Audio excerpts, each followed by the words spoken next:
Estou no campo? Ainda não começou. Começou ao vivo. Bom dia a todos. Vamos começar nossa palestra de hoje, né? É o último encontro do nosso ciclo Estéticas, Teorias e Efeitos, né? Nós já fizemos 3 encontros, eles não são conectados do ponto de vista do pré-requisito, mas, como sempre eu falo no começo, quem viu os outros vai se beneficiar de uma série de conceitos, né, que hoje a gente vai desenvolver a partir desse tema que agora é chamado o cenário, a paisagem, né, a construção da ambientação narrativa imersiva de Giotto Apozzo. Como sempre, eu prometi uma coisa no anúncio, no Facebook, nas redes, e eu não cumpri a promessa, eu coloquei mais coisas, tá certo? Não era só do Brunelleschi e Apozzo, então eu ampliei, e até vou dizer para vocês já adiantando que eu ampliei mais que isso ainda, tá? Então, mas esse é o nosso tema geral, onde a gente vai discutir a questão no encontro anterior eu chamei de Vênus do cenário, a beleza do cenário. Bom dia, jovem, fique à vontade. Então a gente vai discutir essa questão da construção dessa ambientação, vamos chamar assim. Eu uso esse termo, que ele recobre diversos aspectos, né, que a gente vai discutir ao longo da palestra, né? A gente vai falar basicamente do que a gente chama em teoria da arte de fundo, na relação figura e fundo. As figuras nós tratamos nas outras aulas. Eu vou falar incidentalmente para não perder o fio da meada e passo na frente da câmera, mas não na tela, tá certo? Então vamos lá, hoje tem uma diretora aí para dizer se eu estou fora da câmera, até aqui eu posso ir ainda. Pode ir um pouquinho É para a cá. lustre aqui. Isso. Pois é, tem a marcação aqui que eu não olho, né? Então vamos lá, eu como sempre dedico essas palestras, né, a alguns mestres, né? O Léo Kossovich, a figurinha carimbada, mas foi ele que me chegou mais alguém, ele que me introduziu a questão da arte do chamado Renascimento, que ele detesta, eu também, e a questão que eu vou trabalhar aqui, que eu já tenho trabalhado, né? Particularmente do cenário, do que a gente vai chamar de perspectiva. O professor Luciano Migliaccio, ele é professor da FAUSP, História da Arte, não foi meu professor, ele entrou depois, mas ele me ajudou no começo da carreira e sumiu. Foi um cara importante, então a gente não conversa mais, né? E por fim, o professor Filippo Caberota, que eu não conheço pessoalmente, mas eu já sigo desde já, eu sigo toda a primeira parte do trabalho, a parte teórica, eu sigo o trabalho dele, que é espetacular, tá bom? Da Universidade de Roma. Ok, então dados os créditos, como sempre eu faço um prólogo, né? Essa parte que eu vou chamar das ideias, né? O conceito, né?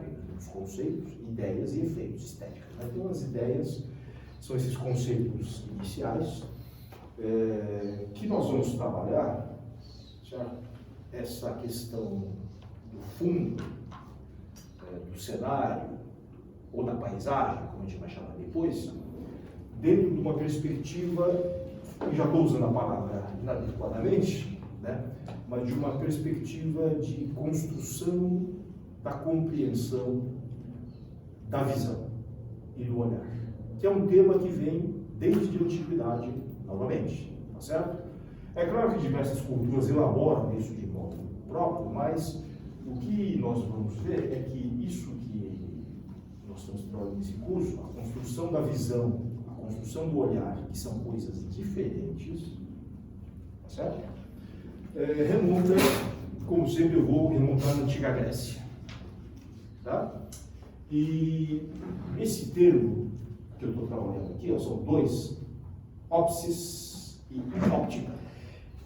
Já ópsis, em grego propriamente, que tem a ver com essa atividade, o cis, já expliquei nos outros encontros, esse cis é atividade, certo? Ou uma capacidade. Então, ópsis é a capacidade de ver, visão, né? Certo? Ou a atividade de ver, visão nesse sentido. Tá? E óptica, óptica em grego é o relativo à visão, a capacidade de ver ou a atividade de ver. Tá? Então, os antigos filósofos gregos, aqui eu vou me restringir a 2, basicamente, Tá? E hoje eu vou deixar o Platão de lado, porque ele é sequência. Mas é interessante ver como isso é fundamental para o modo como isso vai ser elaborado ao longo da história, tá? Particularmente na Europa. Os antigos gregos tinham, naquela época clássica de ouro dos filósofos, né? Alguns que eram propriamente, vou chamar de pré-socráticos, ok? Certo? Tá? Tinham duas visões. Interessante eu falar isso, né? Fica meio confuso, né? Duas visões da visão, dois modos de conceber a visão.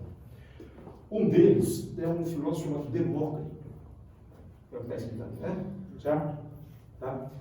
Que ele tinha uma visão, de certo modo, parecida com a contemporânea, que ele entendia a visão. O Demócrito, para quem não sabe, ele é o filósofo chamado atomista, que ele formulava uma visão de cosmos que era composto de pequenas partículas, pequenas coisas que iam se compondo, e também é muito moderno nesse sentido, né? Mas não era a visão predominante, tá? Na visão da época do Demócrito também tinha a questão dos filósofos, dos elementos, a água, a terra, fogo, enfim, não vou aqui estender, mas só para dizer que o Demócrito era um pensador um pouco extravagante à época, mas que ele depois se mostrou bastante influente. Mas voltando, quanto à questão da visão propriamente, do Demócrito, ele propunha, ele entendia que nós enxergávamos o mundo a partir do impacto do que ele chamava eidola, simulacros, certo? Então existe o mundo corpóreo, os objetos, que de certo modo eles, não ri, professor, certo? Tá? Não tem Jesus nada disso aí, ok? Tá? Nada. Então os corpos, eles têm uma capacidade de emanar um simulacro, eidola, como ele falava, certo? Em grego, que atinge a visão. Então o que nós vemos, na verdade, é o reflexo desses simulacros que atingem nossa visão. Essa é a visão do Demócrito. Eu estou chamando a atenção, sem entrar muito em detalhe, que a coisa vai longe, como sempre, que é uma visão, vocês reparam que é um conceito de uma capacidade receptiva da visão. Tá certo? Tá? Alguns podem chamar passiva, né, nesse sentido, mas é um dos modos. Isso é um. Contemporaneamente ao Demócrito, antes do Sócrates, quer dizer, antes do Platão, tinha também os pitagóricos, que eu sempre tenho citado aqui, a partir do Pato Donald, do rei da matemática. Concorda?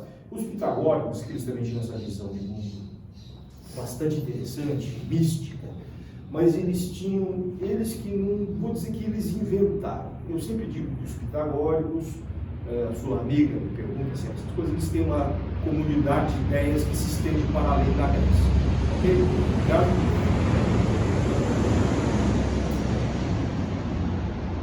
E como sempre, nosso amigo avião, né, passando por aí.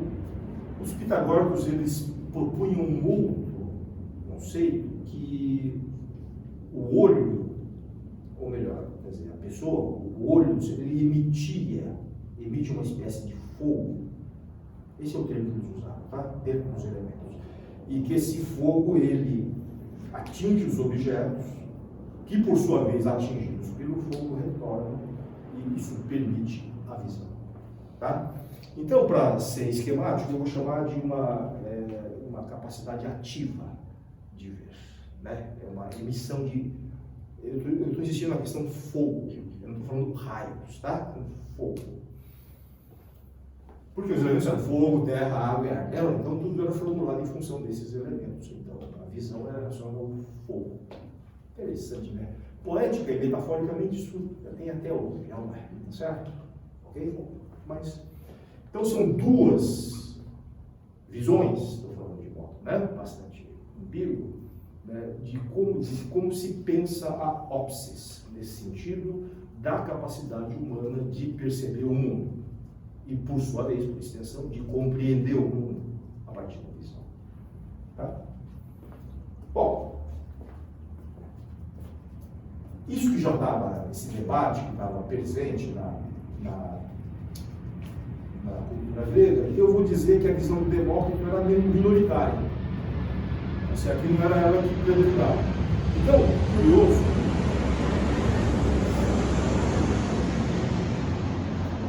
parece que eu estou pensando, né? Tá? Curioso que quando a gente vê essa famosa obra, que vai ser muito importante, chamada Elementos de Euclides, né, que é a base, se nós sabemos, né, da geometria, certo? Tá? Ulterior da pegada. O Euclides tem uma parte da geometria, ele fala da geometria plana, ponto, linha, plano, volume, todo mundo sabe disso e detesta isso, né? Por isso que o mundo está como está. Né? Mas essa questão da matemática, né, como também a organização do cosmos, que está muito parecido com a visão do Platão, tá certo?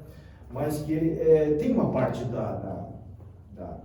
dos elementos de geometria que é ligado a ópsis. Ele fala de visão, certo? Então, para o Euclides, embora eu traduzi de modo não muito adequado, ele está dentro da linha pitagórica, vamos chamar assim, certo? Ele postula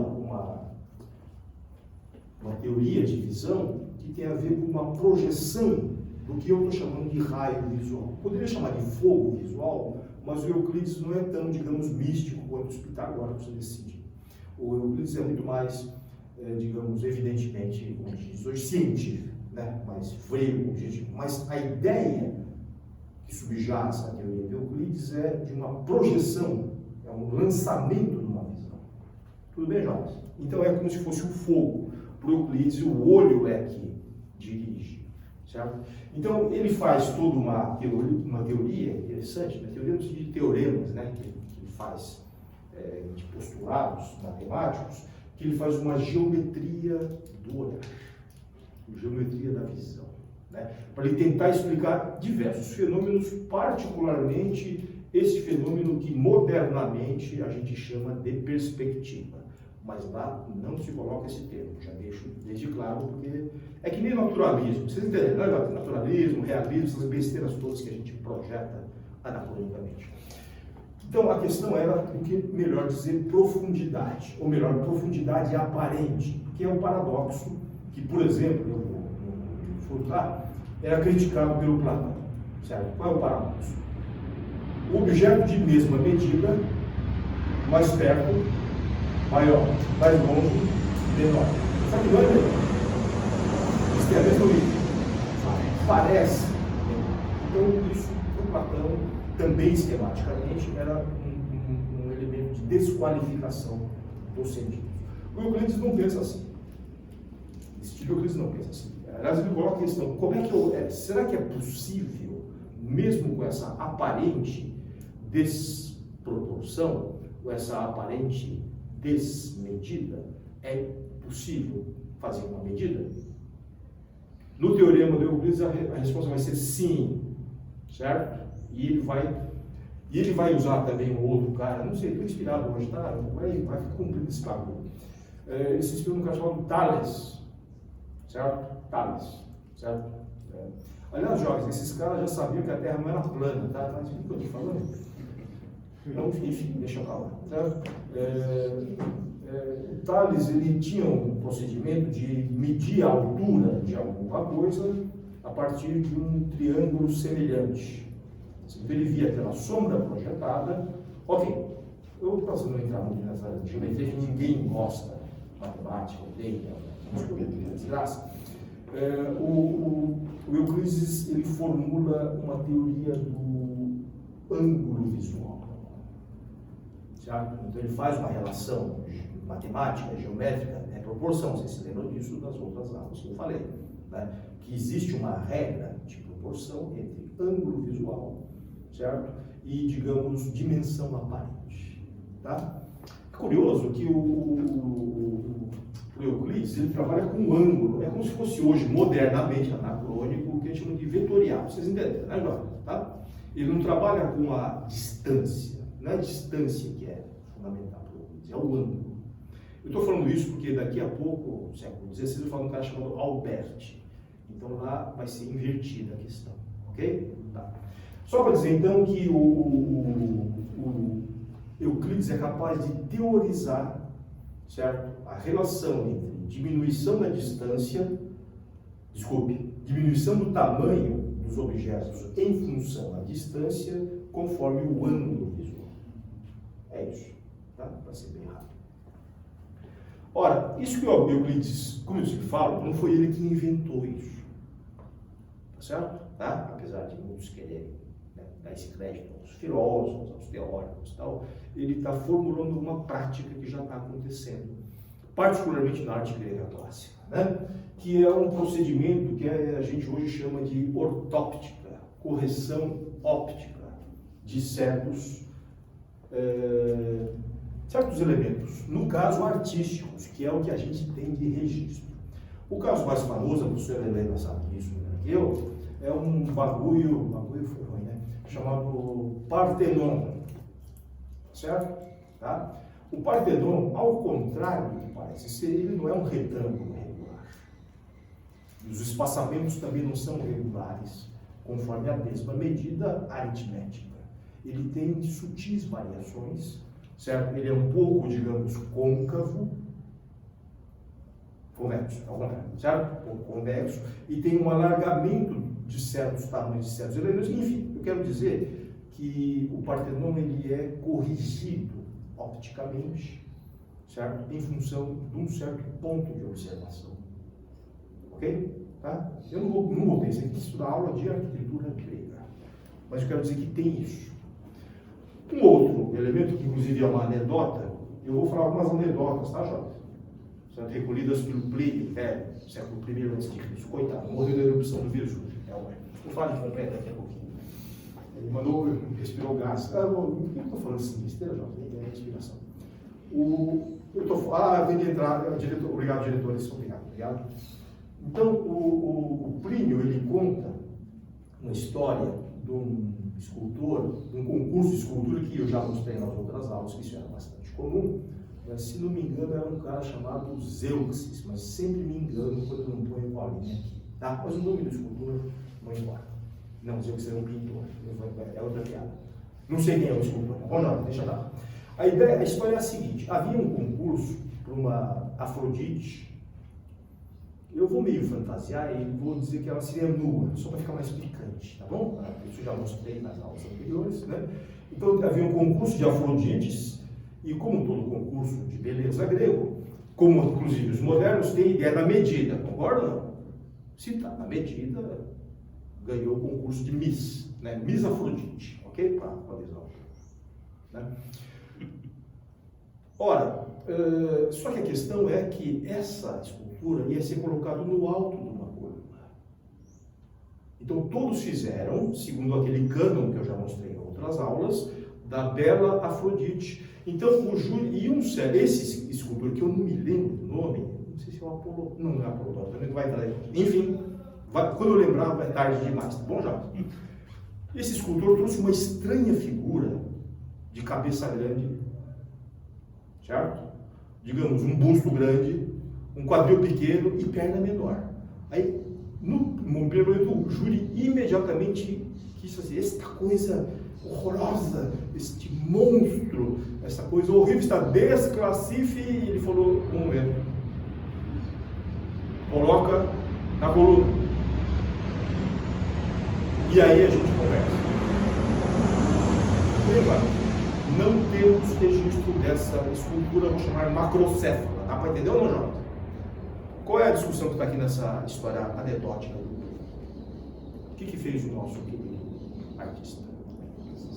Ele fez a correção óptica, ou seja, quando colocou no alto da coluna, do ponto de vista de baixo, a cabeça grande estava corrigida em função do ângulo visual do espectador.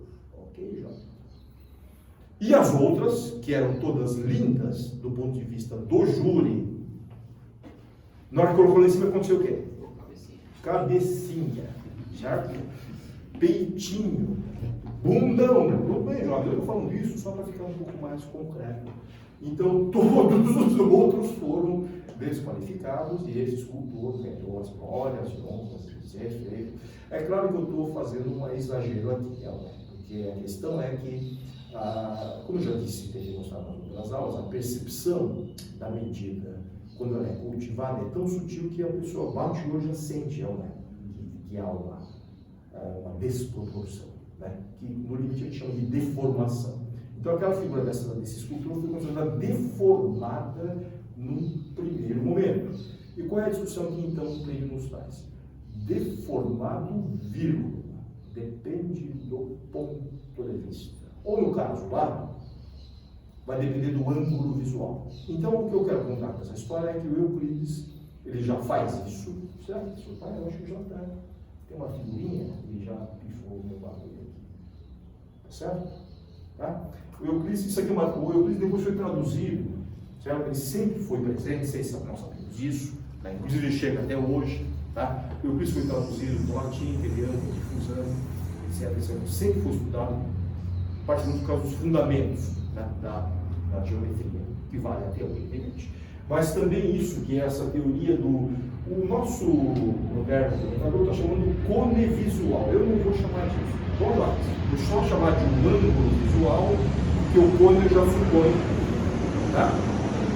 Dependendo da tradição, algum vai chamar de pirâmide visual, ok? Mas então é isso que eu vou deixar em aberto, mas só para dizer então que essa teoria, o Euclides também tem uma teoria do olho, como é que ele funciona, eu não vou entrar muito em detalhe aqui, tá? Mas só vou dizer que o Euclides vai ser muito lido, e essa discussão que o Euclides tem, certo? Também vai ter outro cara que eu não trouxe aqui, que chama Galeno, que eu já citei em outro momento, ele trabalha em medicina, ele é romano, ele também vai tentar estudar a fisiologia do olho, mas isso eu deixo de lado, tá?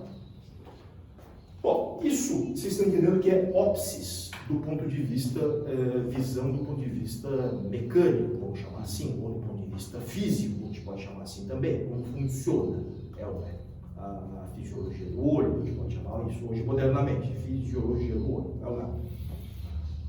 Por outro lado, o mesmo termo ópsis, certo? Que a gente pode entender como visão, como olhar, também é entendido como espetáculo. Esse termo ópsis é usado em dois autores, certo? No Aristóteles, quando ele fala da poética, fala da tragédia, certo? Ele fala da ação, da semelhança, tudo aquilo que eu já comentei, e ele também fala de ópsis. Ópsis, o pessoal do teatro, eles traduzem essa parte da peça como encenação. Só que encenação, para Aristóteles, significa aquilo que é dado a ser visto, aquilo que é colocado ao olhar, que eu prefiro traduzir como espetáculo. Tá certo? Aliás, o próprio Aristóteles ele não gosta muito de CG, piada. Então, ele fala assim, o importante na tragédia não é a ópsis, certo?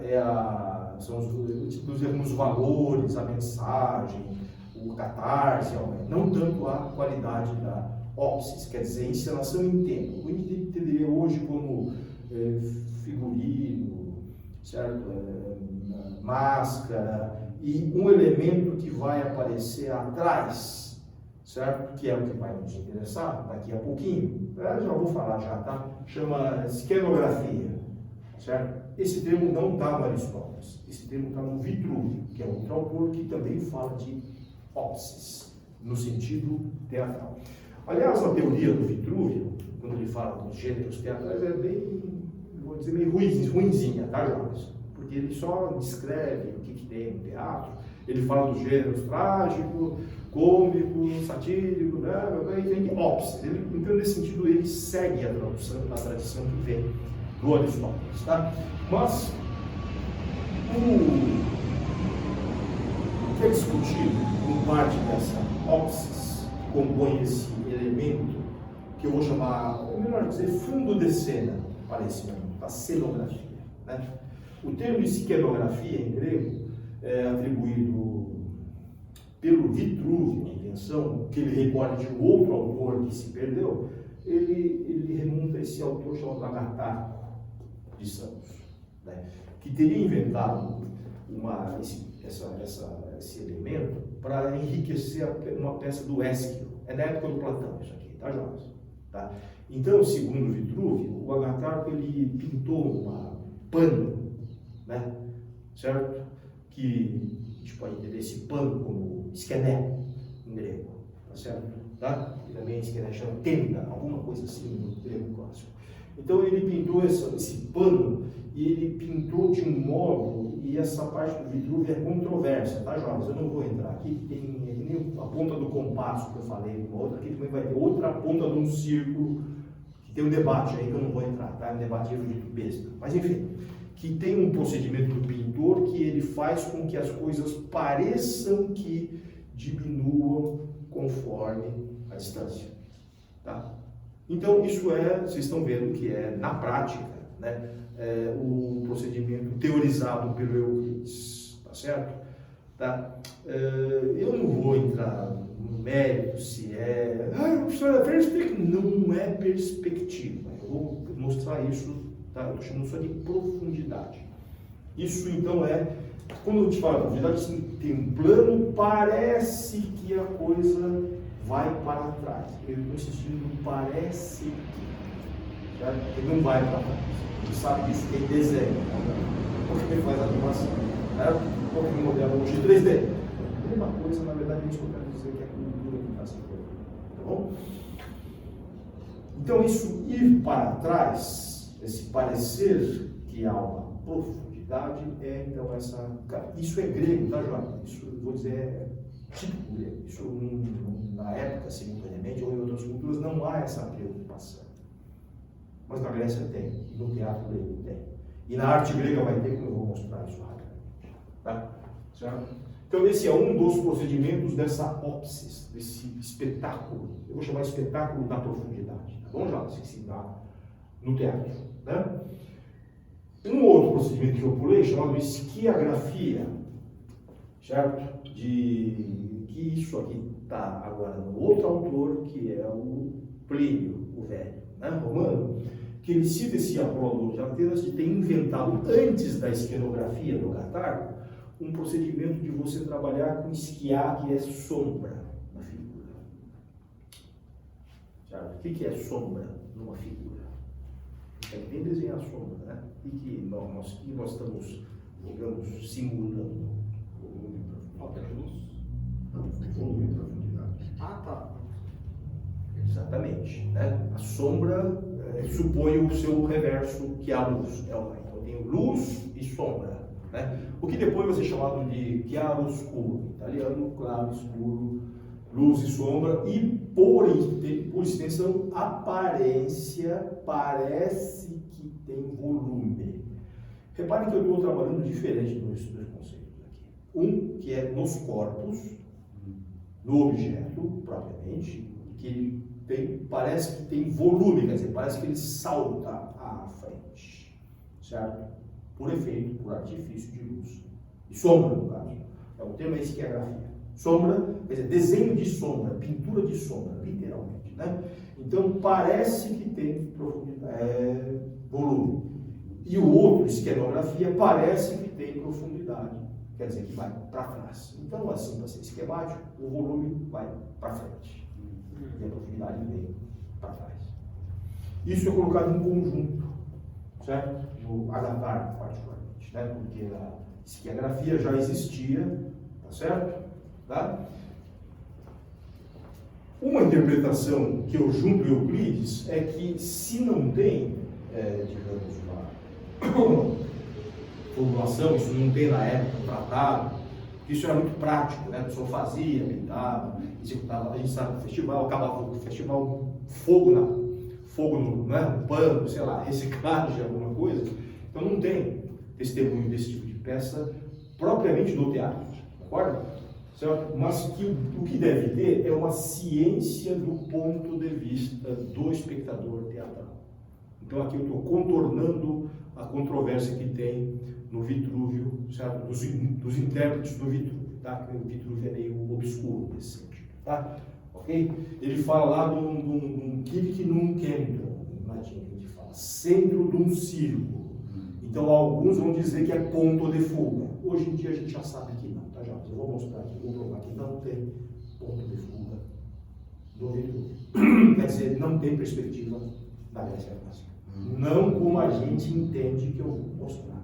Isso está mostrado já pelas... Não, mas isso aí foi uma coisa mal feita, esses caras... Não, não é coisa mal feita, não é tosco e não foi ET também, certo? Não é alienígenas da visão, não tem alienígenas da visão. Tá certo? Isso aqui é um exemplo que eu peguei, não é o mais famoso, mas eu prefiro pegar umas peças meio obscuras, tá? De uma peça do 4º século de Cristo, que é exatamente nessa época, é uma tumba, né? Vergina, não sei, na Grécia como chama isso aqui, sabe? Mas é dessa época clássica. Então, nós temos aqui uma figura, dá para ver, porque, claro, isso aqui já está com um pigmento descolorido, né? Mas é uma cena de uma fuga, numa biga. Biga é termo 2 cavalos, tá bom, jovens? Que estão meio apagados aqui. Duas personagens bastante ativas aqui, que é um tema que, inclusive, depois a arte retoma, que é o rapto de Perséfone pelo Hades, né? Certo?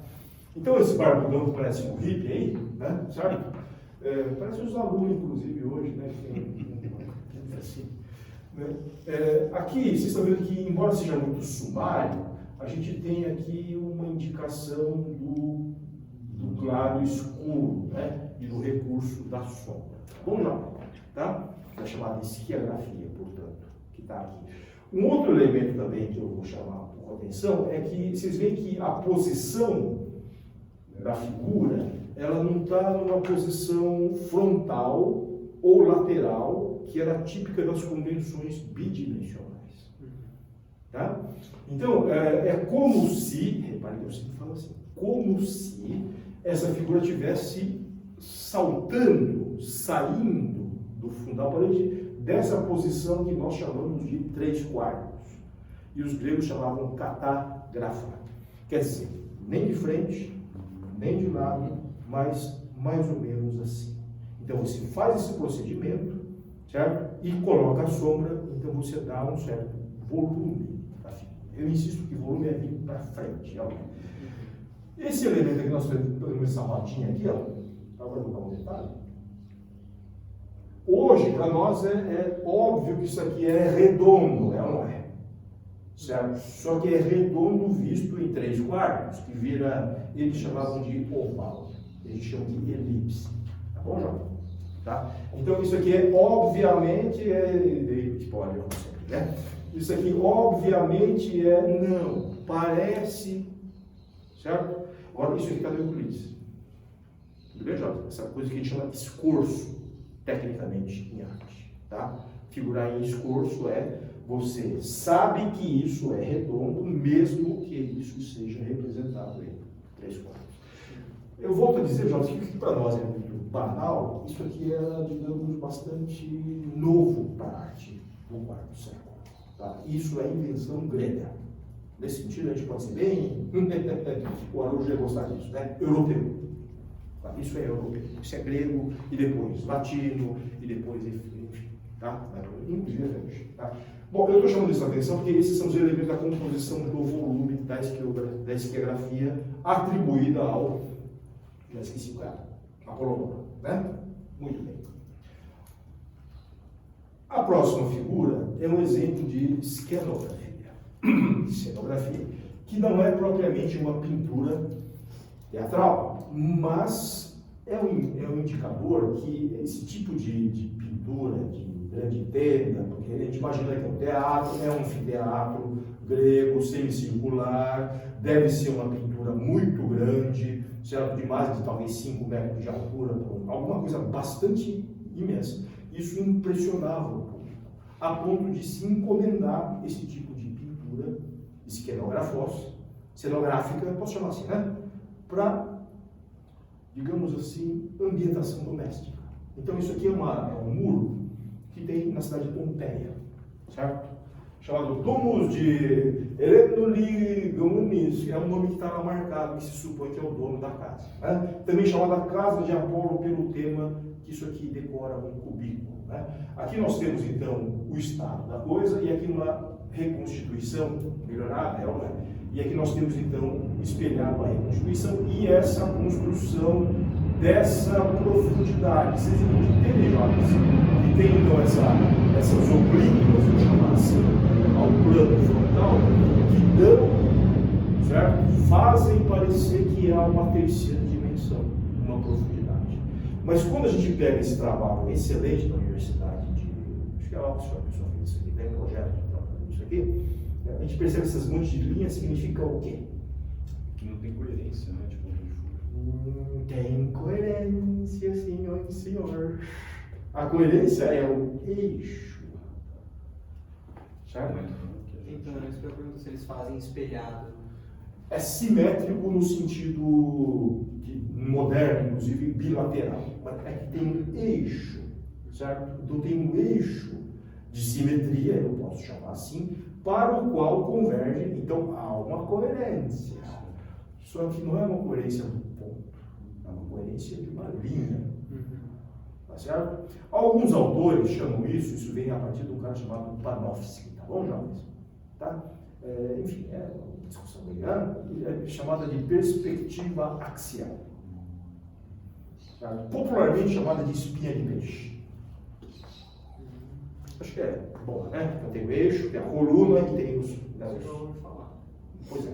Então, é a chamada, tá? Eu não uso o termo perspectiva, tá bom? Eu prefiro chamar de profundidade axial, tá? Então tem o eixo, isso aqui é século II ou primeiro antes de Cristo. E supostamente isso aqui vem do modelo grego, porque é Pompeia, né? Certo? Modelo grego helenístico, século III antes de Cristo. Isso não tem na Grécia clássica, século IV antes de Cristo. Tudo bem, jovens? Então, quando aparece isso para o Platão, eu fico imaginando, eu já chamei o Platão de o chato das artes, mas o cara vai, ela vai. Aí, imagina ele estar lá no oeste, que vai vir aquele uau, ele fala assim, que coisa mentirosa. Mas o cara vai, mas ele vai para o chato. Isso estava já. Tem gente assim hoje, tá? Isso aqui é curioso, ele está na casa do Augusto, Domus Augustano Palatino, escavação arqueológica. Quer dizer que o imperador romano, que fez lá aquela casinha pobre, aliás, o Augusto foi o primeiro que inventou essa ideia de palácio, tá bom, jovens? Palatino, palácio era a casa do Palatino. Aí depois virou o palácio do Jair. Mas enfim, na casa do Augusto tem uma figura que é essa figura cenográfica, certo? Quer dizer, ele também encomendou um cenário, certo? Talvez o cara podia botar uma cadeirinha, que deu para entender, né, João? Põe a cadeira lá, ele senta, faz aquela pinta. Então a gente pode imaginar que muitos desses cenários podem ter uma função teatral própria, particularmente no Augusto. O Romano gosta muito disso. No caso de Pompeia, eu vou dizer que não, tá? Pompeia tem muita figuração de teatro. Então lá tem, às vezes, ator de teatro, ator de tragédia, ator de comédia e cenário de teatro. Porque Pompeia era, eu chamo Atlantic City, né? Las Vegas, vocês entenderam ou não? Do Império Romano, então o teatro era parte também da figuração nesse sentido não formal, vou chamar teatro do poder aqui no Augusto. Vocês sabem que eu não gosto muito desses caras, né? Mas enfim, teatro do poder, não é? Mas quero dizer que a técnica da cenografia está aqui entendida como nobreza e, portanto, requerida para a decoração do palácio. E já vi que estou me atrasando demais, tá? Certo? Como sempre. Bom, nós sabemos que todo esse modelo dessa grande arte clássica greco-romana, né, ela sofre um eclipse aparente na chamada Idade Média. É isso? Tá? Não vou discutir isso. Eu também já comentei na outra aula, né, que muito desse saber, desse conhecimento greco-romano, menos da arte, tá, jovens? A arte vai ficar meio escondida, mas o conhecimento greco-romano ele é transmitido, assimilado pelos árabes. É isso? Tá?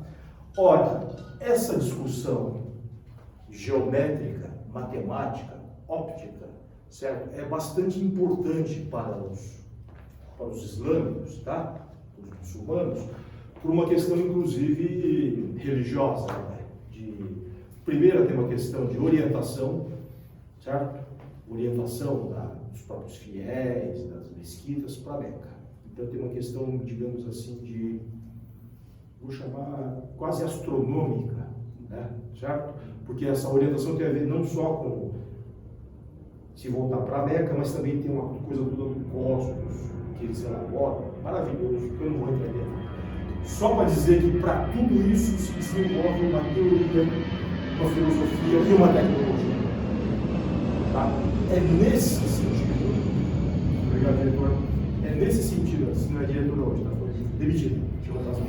Tá? O que eu estava falando, não? Da visão de mundo Islâmica. Pois é. que determina Bem bonito a...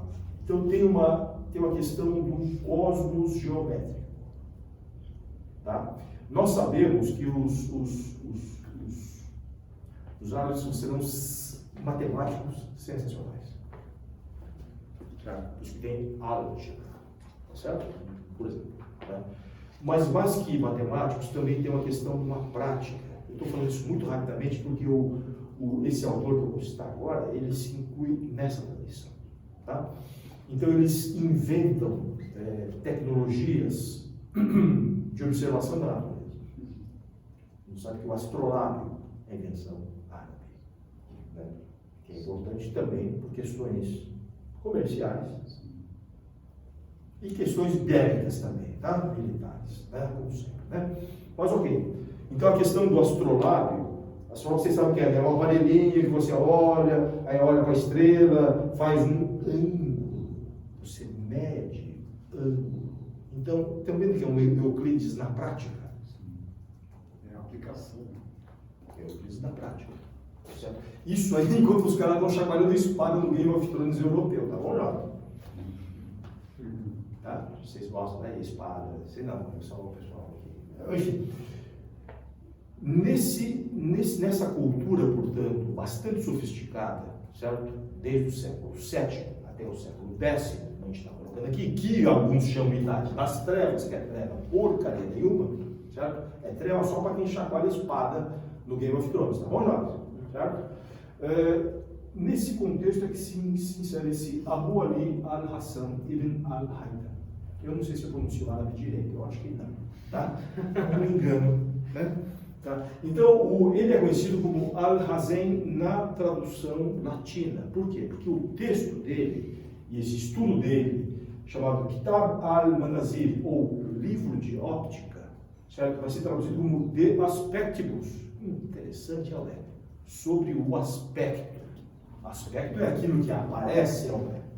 Aquilo que é visível, no sentido do que aparece, a aparência.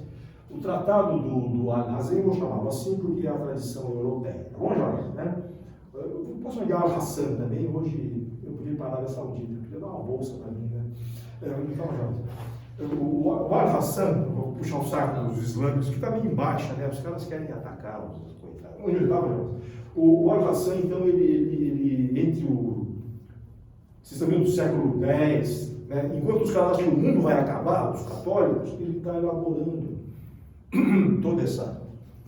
Já tem o astrolábio, tá bom, Jonas? Mas ele está elaborando isso num tratado de óptica que vai ser muito influente por bastante tempo. Obrigado, diretora. Todo mundo me dirigindo aqui. Ok, mas eu fico na frente do texto. Bom, o Al-Hassan, ele abandona os conceitos que ele leu, ele conhece o Euclides, conhece o Galeno, você entende, né? Os árabes, eles leem toda essa tradução, essa tradição latina e grega, mas ele abandona essa teoria do simulacro que vem do Demócrito ou do fogo visual que vem do Pitágoras e que, de certo modo, informa a visão do Euclides, certo? E ele, para nós parece meio óbvio isso, né, Jorge? Ele fala assim, não tem simulacro, não tem fogo, embora tudo isso eu acho que é útil, você entendeu, para a imaginação, para pensar, é útil, mas ele não é a luz. É a luz que faz causar o fenômeno óptico. A gente enxerga por causa da luz. E por ser a luz, ela é regular, ela é objetiva, ela é retilínea, certo? Não está sujeita a variações dos humores ou do fantasminha que treme. Deu para entender, né, Jonas? Tudo isso então ele coloca de modo bastante, digamos, objetivo, né? A gente diria que é uma coisa científica fundamental. Tá? Certo? Gozado, né? Ele é muito ensinado em escola árabe, tá, jovens? E ninguém fala desse cara. Não é, professor? Só você. Só essas bestas aqui que eu vou me converter, tá bom, Jorge? Eu já falei que vou me converter ao judaísmo ortodoxo, vou me converter também ao islamismo, é só falar 3 frases que eu me converto, tá? Certo? Beleza? E vou me converter também. Como é que é aquela cristã que não pode amanhecer na sexta-feira só para não precisar dar aula no sábado? Tá bom, Jorge? Essa foi piada. Isso foi piada. Eu não poderia estar aqui se eu me convertesse. Não, mas aí você pode já ser judeu, já é comigo.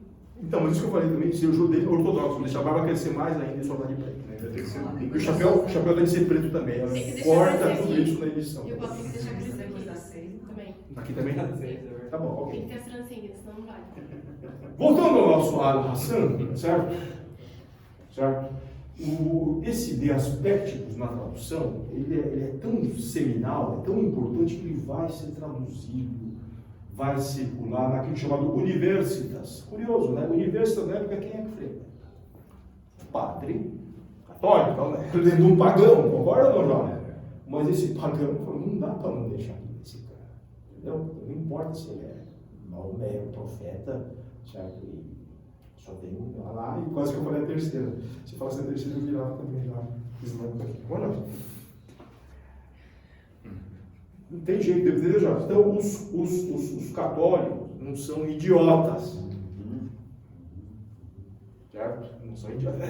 Islâmico, pagão, queima fogo nesse. Não são idiotas. Eles leem, certo? E, curioso, particularmente, eu estou dizendo isso, que eu já citei isso numa outra palestra, quem gosta são os franciscanos, certo? Tá?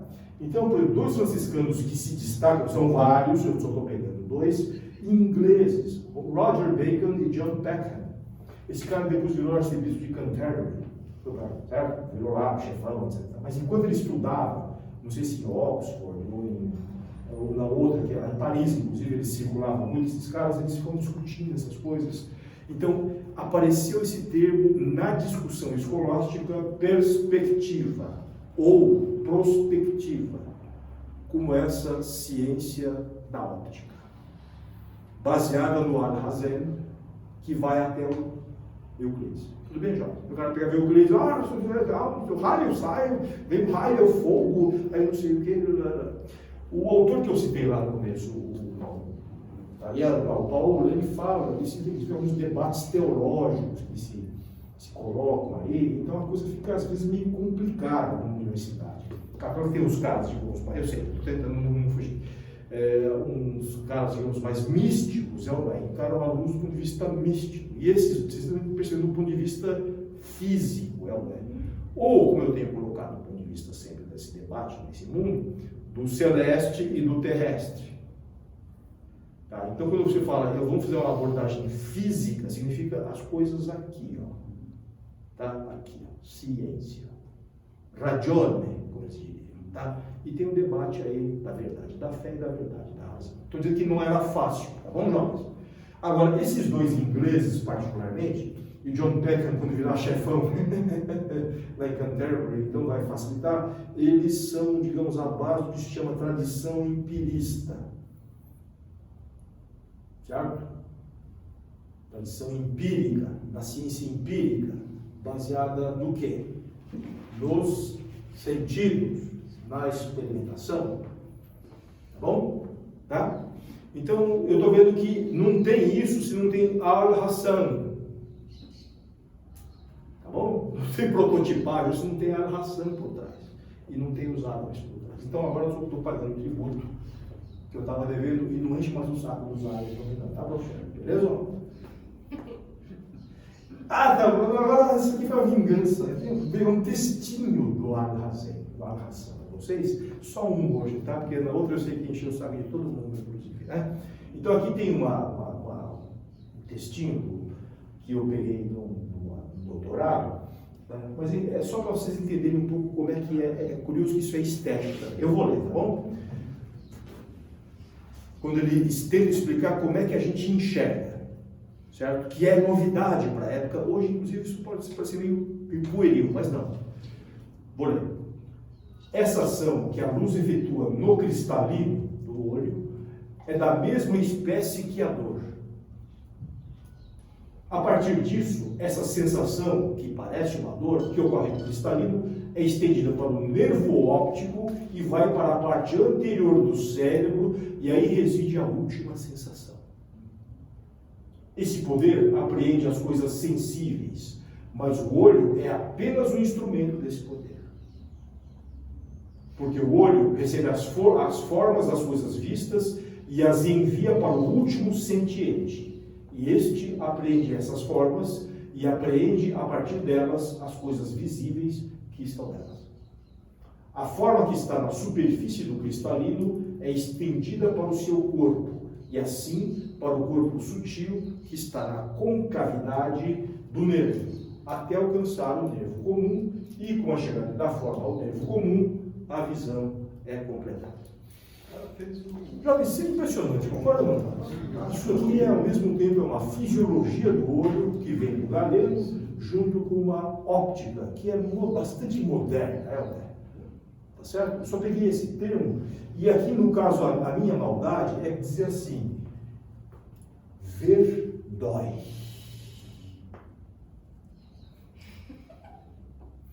É como se, certo? É como se fosse uma dor.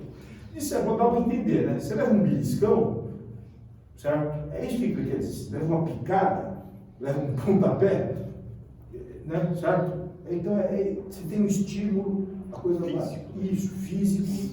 Então, a questão não é fogo, fantasminha, simulacro, é físico, né? Então, por isso que ele fala que é como se fosse uma dor. E é por isso que eu estou dizendo que é estético, não é? Só que ele está fazendo uma teoria estética, certo? Essencial. E é impressionante. É claro que hoje, lá no cristalino, na retina, ok. Mas é detalhe, na verdade, porque o conceito básico, O conceito está aqui. o grande conceito. E o Galeno não tem isso. Existia já estudo de fazer autópsia,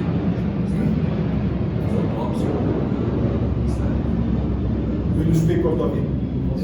fazer autópsia de corpos nessa época? Não. Já tem desde o Galeno.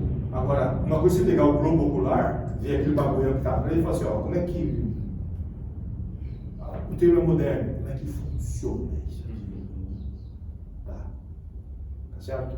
Não à toa, por exemplo, Bolonha, 1200, 1300, vai começar a ter, certo? Mas volto a dizer, até a época do Leonardo, vai ter cara que acha que a autópsia é bruxaria. Os mesmos caras que acham que esses bagulho de óptica não é luz de Deus. Nem até hoje, uma coisa assim. Não sei por que eu falo essas coisas. Vocês me provocam. Olha, tá? Tudo bem? Mas tem, porque eu sei que... Acho que até tem um diagrama aqui, tá vendo? Esse diagrama aqui é um diagrama latino do diagrama do Alhazen. Então é o quê? Quando ele fala cristalino, porará, retina, quer dizer que tem uma dissecação, não é? Um entendimento mecânico. Já estudo. Tem estudo que a gente chama fisiológico, anatômico, hoje. Certo? Então, quando o Leonardo corta o olho, também não é novidade nenhuma, mas deu para entender, né, Jorge? Isso aqui está num circuito bastante restrito de circulação de ideias, tá? Ok?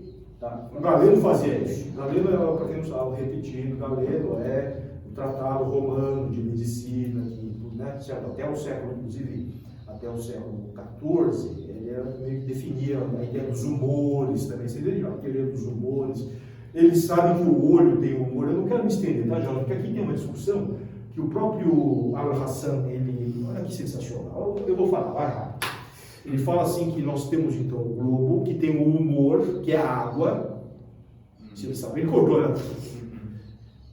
Então, ele fala que tem dois modos de visão do ângulo visual. Uma que ele chama de aspectos, o aspecto, certo? Que dá um certo ângulo de visão. Vocês estão vendo meu gesto aqui, né, Jorge? Periférica, né? Que hoje a gente chama de periférico. Só que ele fala que esses raios eles são refratados pelo humor do globo ocular. Tá? Quer dizer, ele tem um desvio de raio ali. Mas tem uma parte do olho que tem um que ele chama intuício, que é um ângulo de visão mais fechado. Certo? Então ele fala, no intuício a gente consegue medir, no intuício a gente consegue ver, e no aspectibus a gente é meio... Então ele meio dá uma pista e fala assim, ó, aqui é o conhecimento confuso da visão, só que aqui, ó, certo? Nesse ângulo aqui, a gente chama de intuição. Intuição é essa tradução, tá bom? Intuição é uma visão focada, de um ângulo limitado.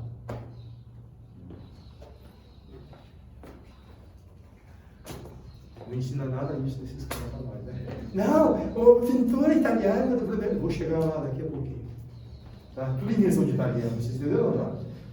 Certo? Tudo Leonardo da Vinci, gênio. Tá bom. Jovens, não estou desqualificando esses caras, vocês entenderam, né? Sim, eles tiveram importância, né? Trazer. Uma dos experimentos, né? E das características que o Alhazen codifica, que não foi ele que inventou, é isso que é chamado câmera oscura em italiano. Tudo bem? Que é essa coisa de fazer.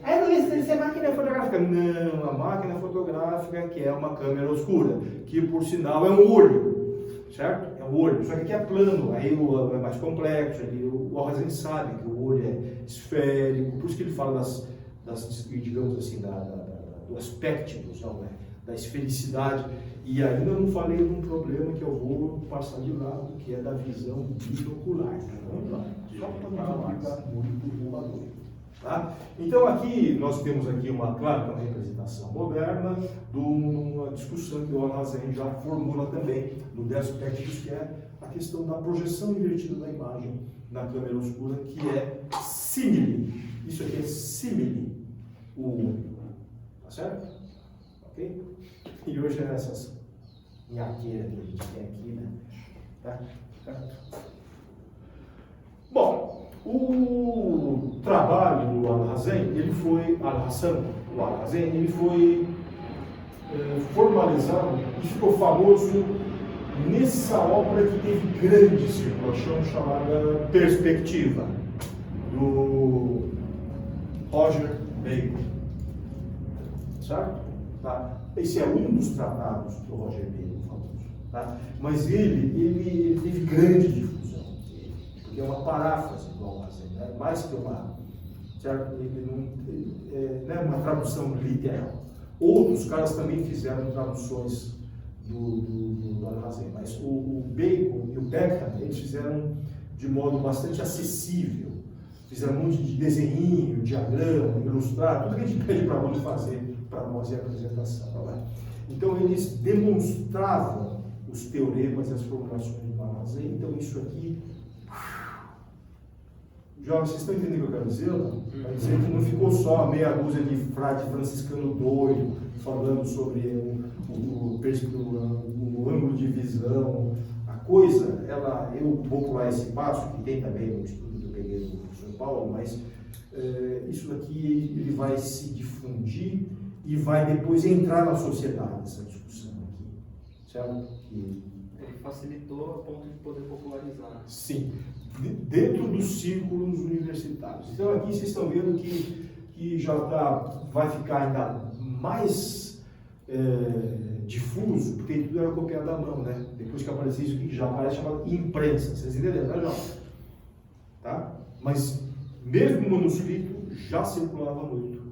Esses eram, digamos, os divulgadores do Alhazen. Tudo bem, João? Como hoje eu sou divulgador deles. Tá?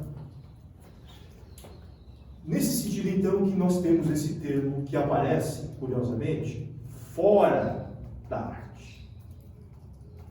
Tá certo? Aparece no circuito escolástico. Aliás, alguns desses estudiosos da universidade, da escolástica, eles defendiam que essa ciência fosse colocada entre a matemática e a física. Para quem não sabe, existia um bagulho chamado quadrívio, que eram 4 disciplinas que eram, certo? Então, talvez eles fizessem um pentível, piada aqui, né? Olha, que a perspectiva, ela tão importante que ela devia ser colocada entre a física e a matemática, porque aí você poderia explicar muitos aspectos, né? Aspecto interessante, né? De como se vê o mundo, como se vê as coisas, do ponto de vista físico. Eu estou insistindo nisso, que é por isso, inclusive, que não entrou, porque alguém fala assim, não, isso não é coisa de Deus, isso é coisa do homem. Deu para entender, né, jovem? Muito bem. E os franciscanos tentam, tá bom, jovem? Até hoje, né? Muito bem. Então, perspectiva. É curioso que eles usam perspectiva, é o termo oficial, é o termo, digamos, que aparece em latim. Às vezes aparece muito no vulgar, chamado prospectiva. Eles entendem perspectiva por prospectiva. Mas então os termos às vezes se confundem quando você vê os textos. Mas eles estão referindo à mesma coisa. Agora, tem uma sutileza, porque eu acho que talvez nunca ninguém percebe ou pensa o que é a ideia de perspectiva. Quando a gente vê etimologicamente, vocês sabem que eu trabalho assim, per é através. Ou per, mesmo, pode significar por completo. Então pode ser perfeito. Perfeito é feito. Agora, furar, certo? Pro é adiante, avante, no tempo, futuro. Então, perspectiva e prospectiva têm um sentido um pouquinho diverso, tá? Specere, em latim, spectare, em latim, é observar, ver, contemplar. Eu coloco ali assistir no sentido moderno, tá certo? Tá? Então, o que significa, jovens?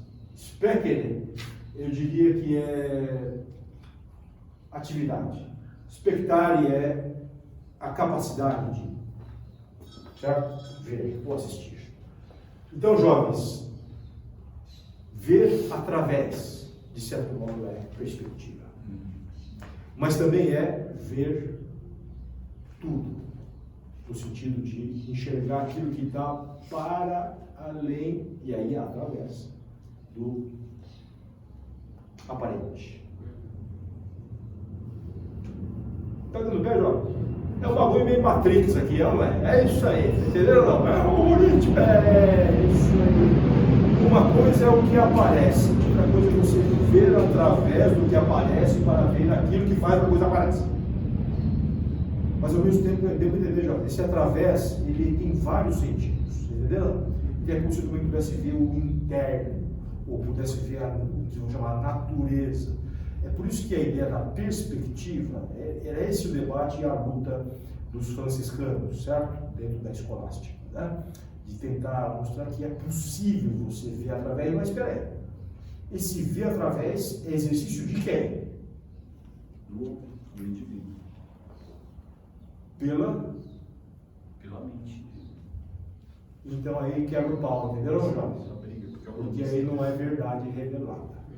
Certo? É verdade observada. É verdade que tem que ser. É subjetivo. Sim, é subjetivo, mas ao mesmo tempo Subjetivo, tem mas uma é fenomenológico, objetivo. Tá? Vou deixar vocês quebrarem o pau depois, tá? Muito bem. Opa. Então, isso daqui, Jonas, é o sentido de perspectiva que eu vou chamar teórico, tá certo? Teórico, filosófico, como eles diziam, né? Tá? E reparem que esse spectare é parente do espetáculo, tá certo? Porque você especta, você é um espectador, você vê. Então esse ver também é através e ver tudo no sentido do espetáculo. Então aqui que o espetáculo, que eu vou chamar da perspectiva, ele tem a ver com o ópsis que eu falei, que ao mesmo tempo é visão, olhar no sentido ativo, e aí que eu vou agora dar um rápido comentário. Tá? Ver é uma capacidade, não é? Olhar é uma atividade, vocês entendem ou não? Eu posso olhar e não ver, vocês entenderam ou não? Agora não dá para ver sem olhar. Isso é um dos aspectos da ópsis. A outra é o espetáculo. Então tem uma ópsis aqui e tem uma ópsis lá. Vocês entendem? Essa discussão que está dizendo assim, ó, subjetivo, objetivo, mas na verdade é o processo que está interessando aqui. Não é se é eu ou se é o teatro. O espetáculo está lá, agora não joga. Mas qual o sentido do espetáculo? Para que tem um espetáculo? Para gerar sentido para o espectador. Ora, só tem espetáculo se tem espectador, agora não joga. Sim. É que o pessoal esquece às vezes. Oh, tá show! Ninguém vai ver essa porra aqui, não. Não sei por que eu tô gravando, tá? Eu sei, são uns 30 só, beleza? Eu fico contando no YouTube, tá? Só ela tirou 5 aqui, já 25. Por que eu tô rindo, Jorge? Carência de espetáculo, já vai. Triste. Só tem espetáculo se tem espectador. Certo? Então, esse é o duplo sentido né, também eu estou deixando de lado, jovens, que essa questão que vem do Al-Hazen, vem pro Roger Bacon, vem pro Peckham, vem para todos esses caras, não é estritamente uma questão do espetáculo artístico, o que eu vou focar aqui. Também é o espetáculo da natureza e da compreensão da natureza. O que eu estou deixando de lado, uma consequência de tudo isso que eu estou mostrando, é que estão se começando a fabricar outros artefatos para além do astrolábio. Certo? Os tratados de óptica, eles instrumentam que tipo de elemento que começa a ser inventado agora? Lente, óculos e depois luneta. Todos eles dependem do Al-Hazen. Todos esses foram inventados por árabes? Não, mas os egípcios usavam nada. Não, eles inventaram. Tá? O óculos é lente, isso aqui é da época do Bacon. O Bacon parece deforme agora, né, Jorge? Parece um porquinho, né? Porquinho tostado lá na Inglaterra, no século XII. Mas é da época do Roger Bacon. Tem outro cara ali que ele era um pintor. Enfim, vou calar a boca, que eu tô ficando com fome. O que eu tava falando, Jorge? Eu tava falando uma coisa séria aqui. Eu tava falando da lente. Aí virou morto. É completo avacalhado. Voltando, jovens. Bom, ok. Então, eu falei que deixei isso de lado, que é uma perspectiva importante. Vocês vão entender, né? Do experimento, do conhecimento, de olhar para a natureza, olhar longe, você entendeu, Jorge? Da lente. Ou às vezes também, como eu falando assim, eu não falei foco. A lente é o corretor óptico nesse sentido, né? Entende quando eu falei da visão, da intuição, como diz o. Sabe? Eu estou usando esse termo no sentido do Al-Hazen, tá bom, Jorge? Porque intuição é outro desses termos vagos que hoje em dia ninguém mais sabe o que significa, não é? Estou dizendo que para o Al-Hazen, intuição é essa visão concentrada, precisa. Ele crê que é possível ver e medir, como também o próprio Euclides. Então, jovens, eu lembro de ter comentado numa outra aula que visão parece conhecimento confuso, não é? Eles não creem nisso, deu para entender, jovens? Eles têm uma fé no sentido, tá bom? Ok. Bom, isso dito, então, eu tentei mostrar para vocês o que para mim era um mistério. Eu achava que perspectiva, segundo a propaganda italiana, era a invenção dos artistas, ela é. Então eu vou tentar agora contar essa historinha nessa perspectiva. Um elemento que eu deliberadamente estou deixando de lado, deliberadamente para vocês, tá, Jorge? Assim, vamos trabalhar um pouco, beleza ou não? Que tem a mediação entre a universitas dos doutos, certo? Quando chega nos artistas. Porque a gente sabe que o artista na época, nessa época aqui, século XII, XIII, é um cara mão na massa, vocês entenderam, Jorge? Ele não frequenta a universidade. Ele não é considerado nobre, tá certo? Ele sua. Já falei isso, né? Ele fica cheio de pó, do afresco, ele fica cheio de. Tá? Então ele é um dos caras que. Mas a gente vai perceber que ele aprende essas coisas. Então tem uma mediação aqui no meio, que é eu pegar esses elementos aqui, essas filosofias nobres, especulativas, essas teorias todas, e transpor isso em conhecimento que possa ser aplicado. Por exemplo, já citei para a fabricação de lente, ok? E agora, e é o caminho que eu vou pegar agora, mas eu poderia também pegar o caminho da ciência só, se fosse fazer, mas eu vou pegar agora o caminho da arte, tá? E eu vou pegar então a perspectiva do ponto de vista dos artistas, tá certo? E é evidente que aí eu tenho de usar as fontes que falam dos artistas, né? Algumas delas suspeitas, tá bom, Jorge? Suspeitas quer dizer assim, eu não creio que o que está no texto é verdade absoluta, mas eu vou tentar verificar o que os chamados biógrafos da época fazem, não é? Tá? É que nem eu falo assim, não confio no biógrafo do Bolsonaro, deu para entender, né, Jorge? Porque o cara só vai falar coisa boa, etc e tal, enfim. Nem da Dilma também, beleza? Nem do Lula. É que nem advogado, desculpe. Então. Deu para entender, Jorge? É parcial. É um discurso de encômio e de defesa, etc e tal. Isto colocado, tudo bem, Jorge, tá? Se eu falo biografia, toma cuidado. Biografia, assim, quem escreve, para que escreve, quem que é o público da época, tá bom? Estou fora do lugar? Não, né? Muito bem. Então eu vou pegar a perspectiva, tal como ela é contada agora, a partir de um cara chamado Giotto. Eu ia começar no Brunelleschi, só que ele ia cair na armadilha da história da arte tradicional. Deu para entender ou não, já? Quer dizer que foi o Brunelleschi que inventou. Eu quero mostrar que começou antes, e talvez até antes do Giotto. A questão é, o Giotto tem isso na obra e no comentário, vocês entenderam? Eu tenho documentação, tá? Mas novamente eu sempre falo, o importante não é eu falar, começou aqui, esse foi o primeiro, isso não é importante. O importante é quando isso começa a virar regra, vocês entendem? Quando isso começa a virar de fato importante para a produção artística. Muito bem. O Giotto de Bondone, ele é um artista do século XIII, artista da Idade Média, não é? Tá?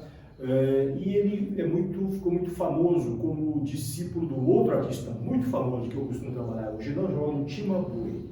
Eles são citados como, digamos assim, os patriarcas da arte italiana do Quattrocento, por um cara chamado Vasari. Vida dos mais célebres artistas. Eu falei errado no encontro anterior, tá?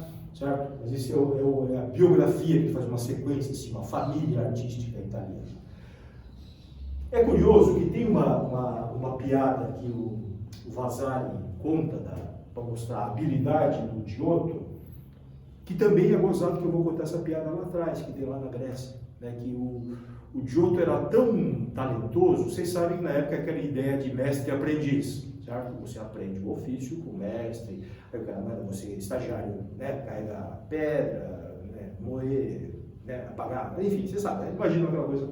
Mas o Giotto, desde a terrível, ele era tão, digamos, dotado, né, na sua habilidade artística, que o mestre pintou, fez uma pintura qualquer, e o Giotto foi lá e pintou uma mosquinha, certo?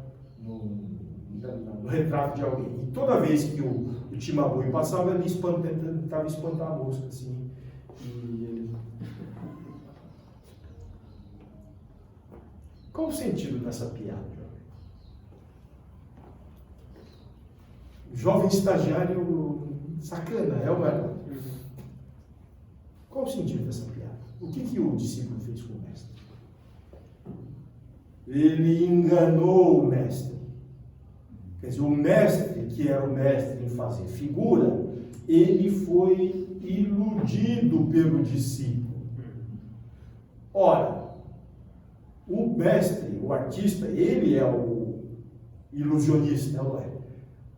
Então, a melhor prova que um cara é bom é quando o discípulo engana o próprio mestre. Ele fez isso mesmo, professor? Jovem, isso chama-se tópica. Isso é um tipo de história que tinha desde a antiguidade, certo? No Plínio tem duas que, aliás, eu não contei lá. Eu só contei aquela história do cabeção, foi no fundo, certo? Mas tem duas histórias no Plínio que é a mesma coisa. Quer dizer que o Vasari adapta aquilo e faz uma piadinha nova, entendeu, Jorge? Certo? A piada é a seguinte: teve um pintor chamado Zeuxis, ou Parraso, um dos dois, tá bom, Jorge? Aí ele pintou umas uvas.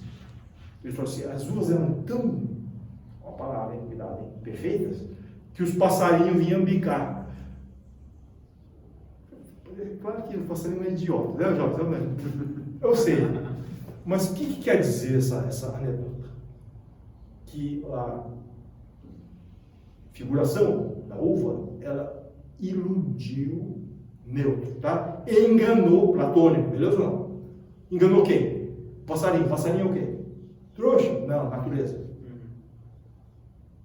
Enganou a própria natureza. Ou iludiu. Prefiro chamar iludiu, tá? Iludere. Tá bom, italiano? Uma segunda é que tive outro concurso de pintura, certo? O grego gosta de concurso, é desgraça, não é? Tá? Certo? Então tinha um concurso de pintura e quem ganhasse o protótipo e depois ia pintar um bagulho grande lá. Tá? Aí chegou assim, onde está o meu rival? Mais ou menos assim que é ensinado assim. Abra essas cortinas para mostrar a obra dele. Aí o cara falou assim, é pintura de pintura.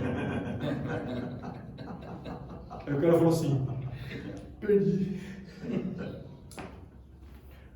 Deu para entender que é a mesma piada, Jorge? A mosquinha até foi mais fraca, não é? Mas o sentido é o mesmo. A excelência da arte, no modelo grego, agora recontado pelo Vasari, e que estaria aqui na anedota do Giotto, é capacidade de iludir. Enganar, é mentira. Deu para entender, né, jovens? Aí vai ser aquela vertente que eu já mostrei para vocês, que isto é falso. É claro que é. Isso é pintura. Estou não risada, mas é que Jesus é assim. Tudo bem, jovem? Então, isso que eu quero dizer que é um modo como o Vasari, particularmente, retoma uma tópica, certo? Que vem lá do Plínio, né? Por isso que ele é renascentista, deve entender, né, jovem? Ele é um clássico, ele vai lá e faz uma piadinha, que esse cara aqui, junto com o mestre dele, agora o retoma, o Vasari, são dos primeiros que, digamos de modo mais explícito, não vou dizer os primeiros absolutos, tá? Tem mais caras que eu sei, antes deles, tá? Mas daqueles que pintam à la greca, é como ele diz isso no Vinte, nos livros. Pintam ao modo grego. Jovens, depois que eu mostrei fica mais fácil, concorda ou não? O que é pintar à la greca? No caso do Giotto aqui, isso aqui é a primeira, sim, cronológica, aprovação della regola, aí no italiano, em Assis. Ah, gozado, né? Assis é franciscano também, tá bom, jovem? Gozado, minha rota só gosta de Jedi só. Não, eu estou falando que os franciscanos têm uma questão aqui interessante que eu vou falar para vocês, que é diferente dos beneditinos, é diferente, não, tá? É franciscano isso. Então, os franciscanos encomendam essa obra para o Giotto, e é claro que eles aprovam isso aqui, é obra. Claro que vocês sabem que isso aqui é caro, tá? Não vou entrar no mérito. Então, nessa cena aqui, é uma cena de várias, nós temos o quê? São Francisco, seus seguidores, pedindo a bênção para o Papa para liberar a regra. Deu para entender, né, Jorge? Esse é o tema da cena. Agora, do jeito que ele figura, vocês enxergam aqui, jovens, que tem Eu ia perguntar se ele conhecia.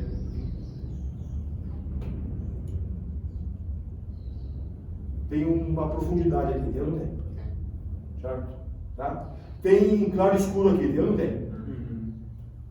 Então isso é, numa síntese rápida, pintura à la greca. Tá? Certo? Então não é o chapadão bizantino, romano. Você que vai para o inferno, tá? Não falei nem nada. Estou falando chapadão no sentido bidimensional das coisas. Tá? Nem vou mostrar que eu chamo Jesus chapadão aqui. Agora eu vou, mas eu vou mesmo. O enxofre queima aqui, tá? Estou acostumado já. Maria chapadão. Você que provocou. Mas ó, se você realmente se converteu ao judaísmo, não tem inferno. Não tem graça, então. Bom, voltando aqui. Jovens, então aqui é curioso que eu coloquei aqui uma coisa interessante, que ele é contemporâneo e amigo do Dante Alighieri. Você lembra disso? Estamos no inferno aqui, ó. Tá o Dante aqui atrás das costas aqui. É, 7 círculos, não. É a boca do. Enfim. Então, o Giotto, ele é um amigo, inclusive, do circo, inclusive do Dante, contemporâneo, tá? Então, vocês deu para entender, né, jovens? Então, ele está dentro disso aqui. Ok. Bom, isso daqui é indicado como tem vários elementos nessa basílica, né, de Assis, e aqui, tecnicamente, a gente percebe isso aqui, né? Isso aqui é greca? É. Em que sentido? É a chamada profundidade axial. Tá bom? Quero dizer que não é perspectiva, tá? No sentido que eu vou mostrar daqui a pouquinho. Então, isso aqui também tem, vocês sabem que tem uma sombra muito bem pintada, né, Jorge? Isso que eu falo que é a mosquinha do Timapuri, tá? Uma mosquinha do mestre. Parece que tem uns bagulho lá saltando lá. Vai para trás, parece que tem então essa capelinha aqui e parece que tem uns elementos se projetando. É prospectiva, entendeu, Jorge? Se olha, se coloca para frente. Né? Agora, o curioso é que quando a gente olha o plano de ação, você percebe que isso aqui, jovem, isso aqui está convergido para o ponto de fundo? Não, está completamente fora. Completamente burro. Não, jovem, não é que é burro. Ah, isso aqui quer dizer que aqui tem uma regra e aqui tem outra regra.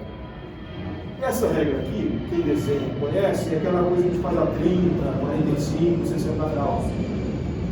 É marca de grife, né? Que chama, né? Cavaleiro, o bagulho, não é? Certo? Que alguns chamam de perspectiva. Eu também não chamo de perspectiva, mas é um outro método de também dar a aparência dele. Certo? Mas é um outro sistema gráfico, não é? Quer dizer que aqui, no que eu chamo plano da ação, estou usando o termo de teatro agora, tá bom, Jorge? No plano das personagens, eu tenho uma regra. Aqui eu tenho o quê? O esquenografos. O plano de fundo. Não, tem de funções diferentes. É isso? Não sei.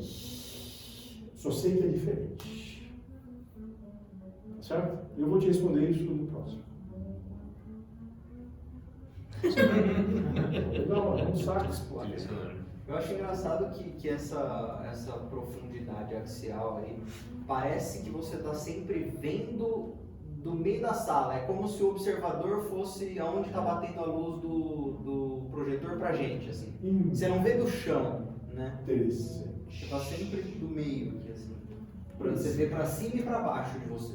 Eu vou recomendar um livro para vocês, quem quiser entender essa coisa, debate, perspectiva axial ou perspectiva como fuga, chama perspectiva como forma simbólica. Tá? Então é do autor clássico alemão. Ele debate, inclusive, quando começou, né? Ele é importante.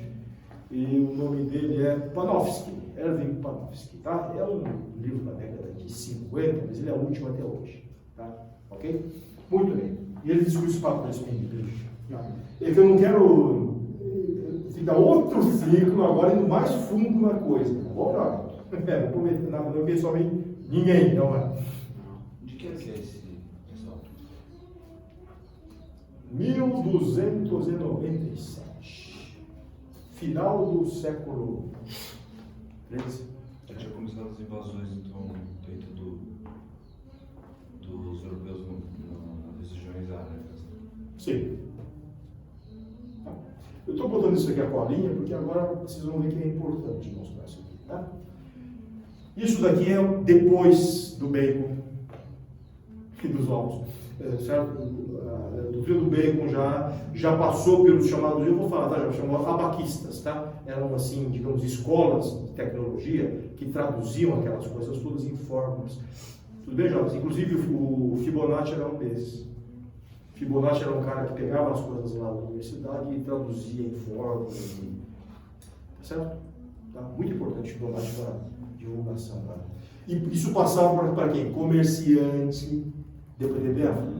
Comerciante, cara que faz matemática financeira, como se diz. Para saber a progressão. Comércio, trader, certo? E artista, para trabalhar também a questão geométrica, de construção, etc. Então não tinha aquela coisa toda assim, filosófica do debate, e a teologia já não chegava, depois entender, né, já o aspecto de Deus, luz, aquilo, os caras dizem, que se mande, vamos viver. Claro que o Diodo, quando vai falar com o bispo, ele tem de ter um mínimo, não é? Mas nessa época aqui, é um mínimo, porque o Diodo, ele não tem aspiração a ser um artista, ele tem aspiração a fazer bem o serviço dele, aliás, ele faz bem. Vocês me entenderam, né, Jota? O Diodo sabe que o lugar dele nessa época aqui é gesso na cabeça, com um chapéuzinho de jornal. Tá bom? É o artista fabril, como Faber, tá? Muito bem.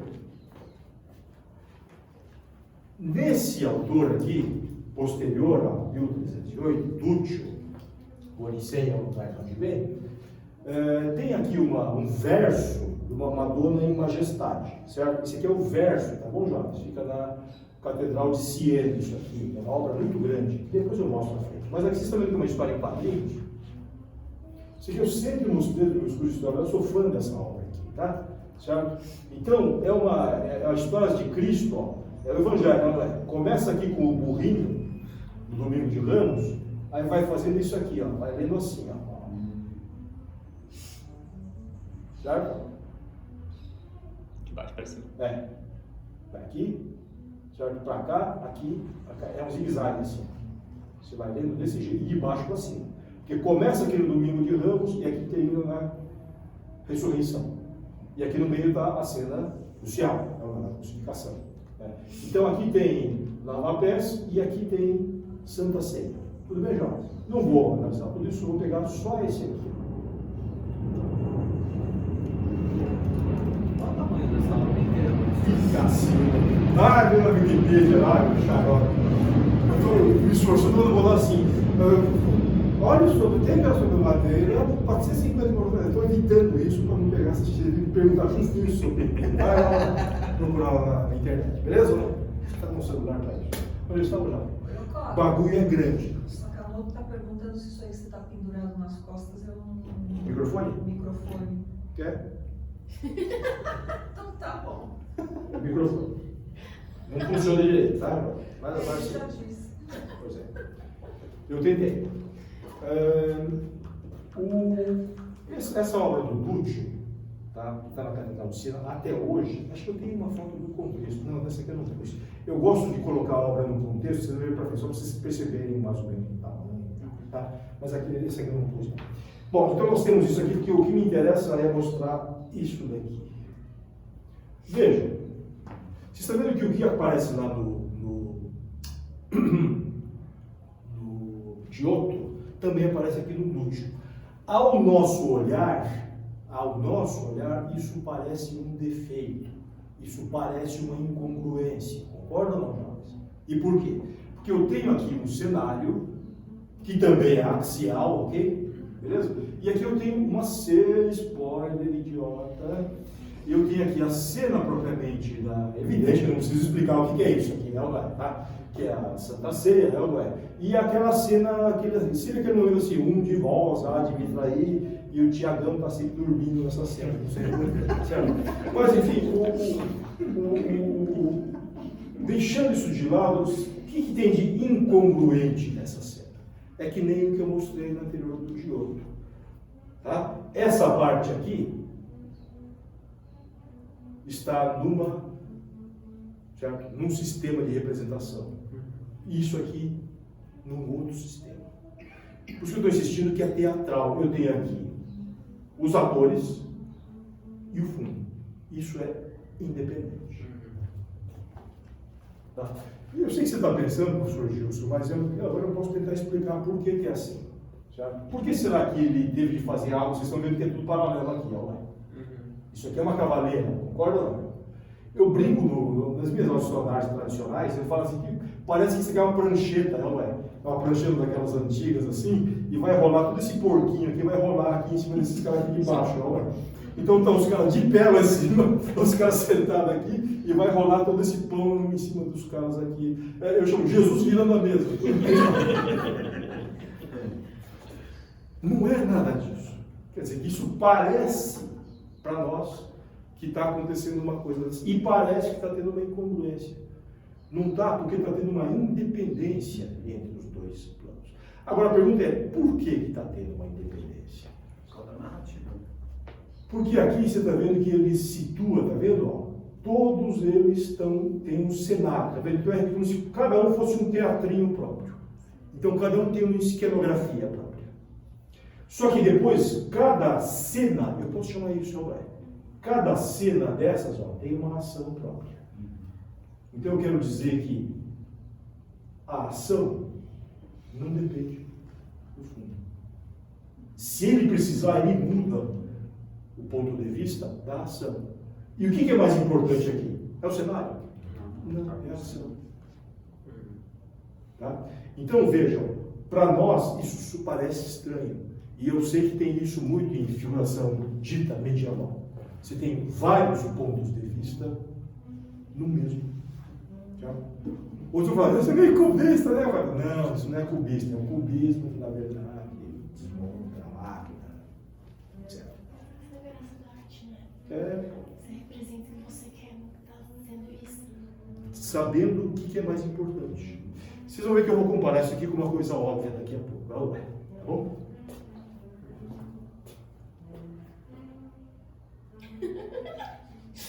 Vai ficar bom esse cara. Não, o Chet Baker não. Charlie Parker, o Chet Baker é trompetista. Onde eu estava, jovens? Vamos ver se grava. Estou escutando aí esse saxofone tocando? Jovens, tudo isso que eu mostrei, certo? Anterior, tá?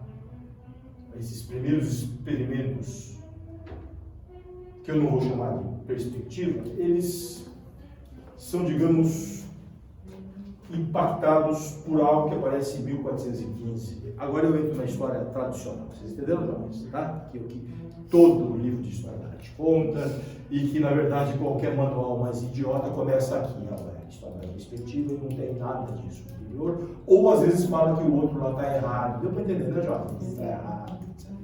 Ai, na época não tinha sistema ainda. Pois é, né? Enfim, é mais fácil fazer apostila assim, vocês entenderam, né, Jovem? É mais fácil fazer o ensino à distância, né? Coisas do gênero. Facilita a vida, não dá confusão, tá? Não põe árabe, não tem alá, não tem nada disso. Fica tudo mais preto no branco. Né? Voltando, então, jovens, agora são vários autores, inclusive tem um autor. Dois autores que biografam diretamente o Brunelleschi, né? Jovens, essa ideia, inclusive, vocês estão vendo, né, de autor de obra de arte, inclusive desse que eu estou citando, é recente. Tá? Tem muita obra anterior ao Giotto, por exemplo, que a gente não sabe quem é ela, porque não era importante, você viu, Jovens, a coisa da autoria. Só que para esses caras que escrevem a história a partir desse momento vai ser importante. Mas eu volto a dizer que tem que tomar cuidado. Essa autoria é uma autoria que eu posso chamar de ficcional, às vezes. É um verossímil, é um discurso verossímil de elogio. Tá bom? Eu sempre insisto isso para eu mesmo não começar a acreditar no que eu estou falando aqui. Tá bom, Jorge? E eu falo com vocês, cuidado, tá? Certo? Quando eu começar a elogiar mais, cuidado. Tá bom? Voltando, o Brunelleschi, então, é curioso. Nós sabemos, eu tenho uma outra aula longa, que o Brunelleschi tem um percurso artístico, era filho de ourives, interessante isso, né? Ele aprendeu o ofício de ourives, aí depois tentou, foi no concurso para ser escultor de porta, foi segundo colocado. Então, vendo, jovens, isso aqui já é o Paulo Manetti, também, contando a história do Brunelleschi, né? Então, essa coisa, ele começou com ourives, depois escultor de relevo de bronze, quer dizer que ele sabia fazer, perdeu, fez um prototipinho lá, perdeu, o outro cara ganhou, certo? Que é a porta da catedral que ia ter os bronzes. Ele perdeu. Só que depois teve um outro concurso, ele ganhou, que era fazer a cúpula, certo? Bom, essa é a história que eu não estou contando aqui. Então, vocês sabem que fazer essa cúpula foi uma confusão, uma coisa grande, foi uma obra que durou muito tempo. Eu estou contando tudo isso que nesse intervalo, dessa coisa bastante complicada que é construir a cúpula, e também construir os instrumentos de medição que tinha avisado, deu para entender, Jorge, porque fodeu ou não? Ele inclusive construiu um negócio assim de medir ângulo, deu para entender, né, Jorge? Ah, é um gênio. Tem uma professora colega nossa que fala, é um gênio. Deus, né? Assim, Brunelleschi, querido. Não conversa italiano. Você sabe o que eu estou falando, né? Ela sabe, não vou citar. Piada interna nossa. Vocês se danem, vocês todos. O que eu estava falando, Jorge? Está falando do instrumento. Que o Brunelleschi, talvez o Brunelleschi, ele traz tudo isso aqui, ele está. Ele converge. Então ele viu, foi no albaquista, deve ter bibibi. Embora o Brunelleschi, como o Giotto, é um prático. Ele não deixou o tratado disso. Não ficou escrevendo, não ficava lendo Cícero, não ficava lendo os filósofos, Aristóteles, nada. Deu para entender, não, Jorge? Tá? Então tudo que está sendo contado é versão.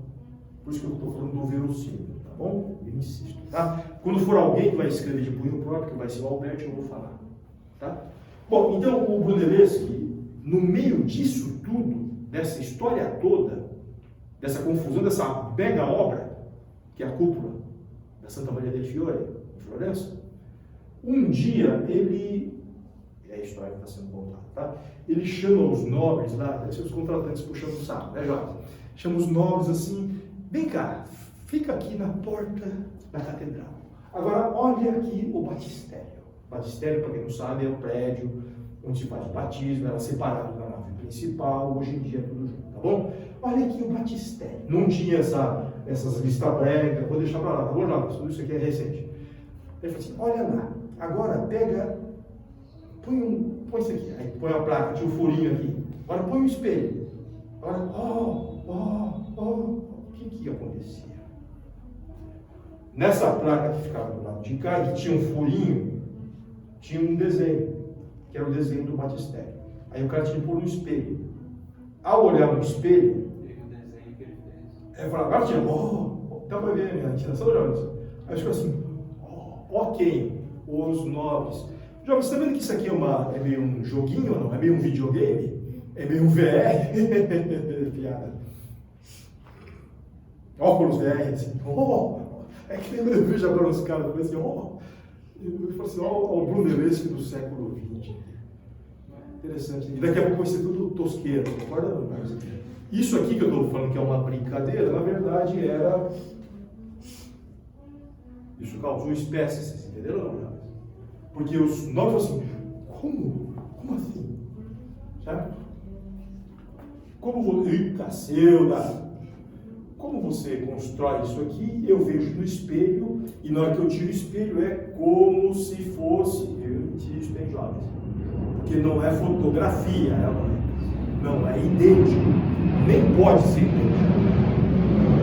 Tá? Então, isso aqui, modernamente, é como seria a construção dessa imagem que é colocada nesse dispositivo, nesse gadget brunelleschiano, certo? Que tem um buraquinho. Eu estou insistindo no buraquinho. Por que eu estou insistindo no buraquinho, hein, jovens? Porque é ponto de fuga. E é ver através do buraco, é lógico.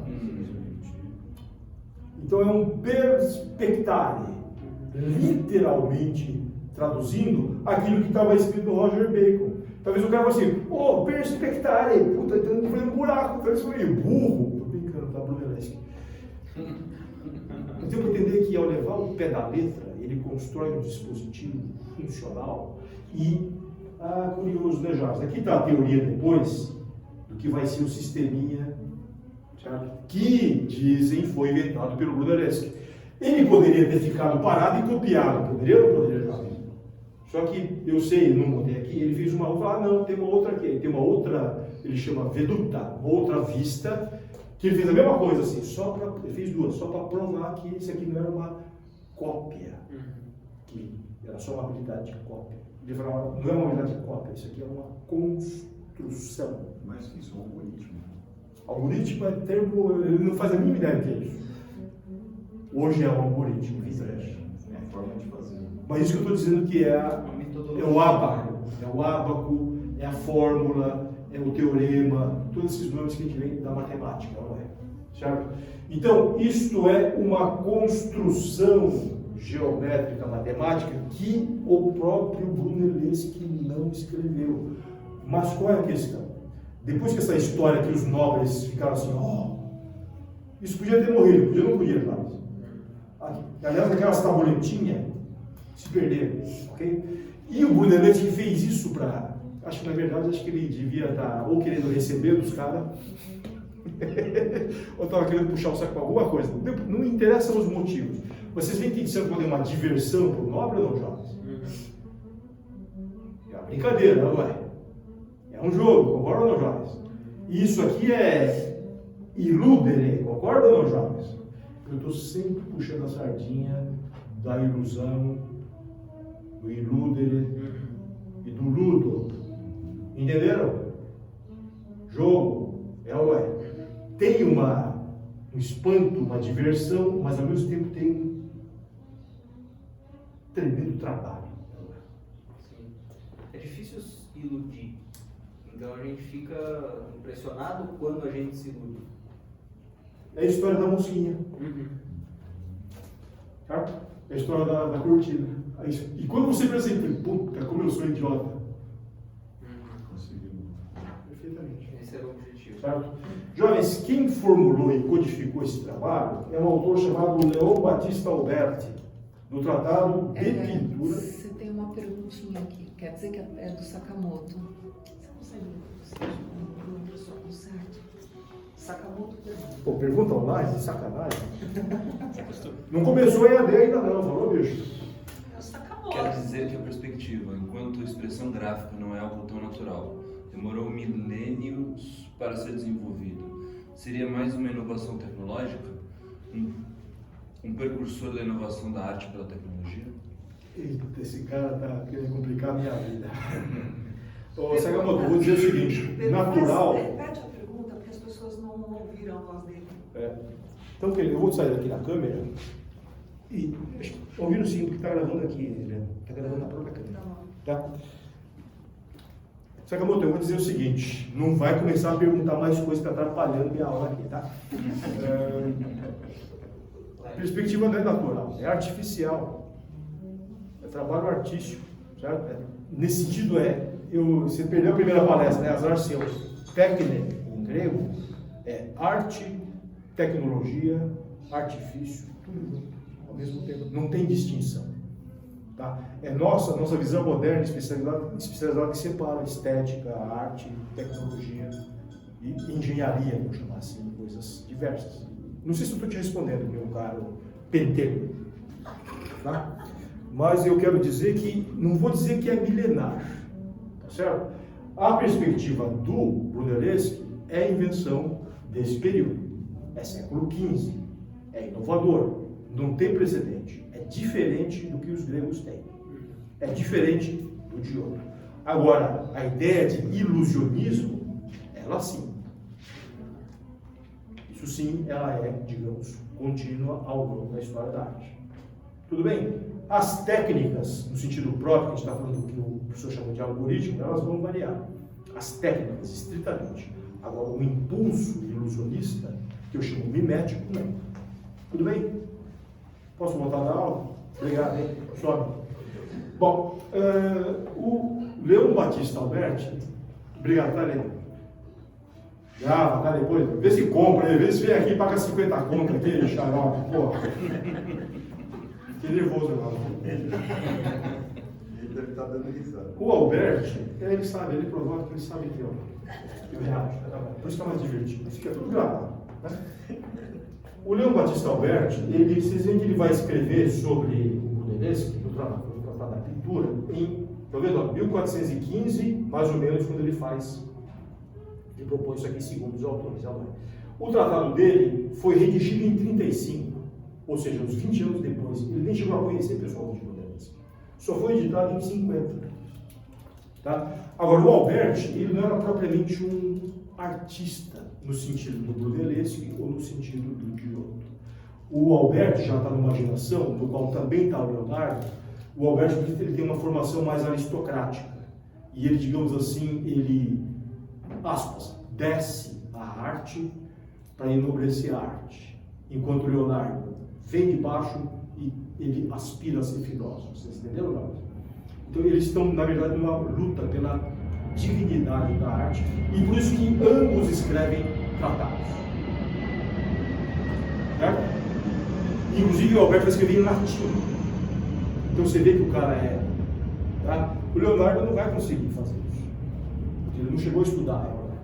Ele estudou o máximo que ele pôde dentro das partes tecnológicas que chamaria hoje, né? Abaco, etc. Mas ele não teve formação. Leonardo, inclusive, por classe.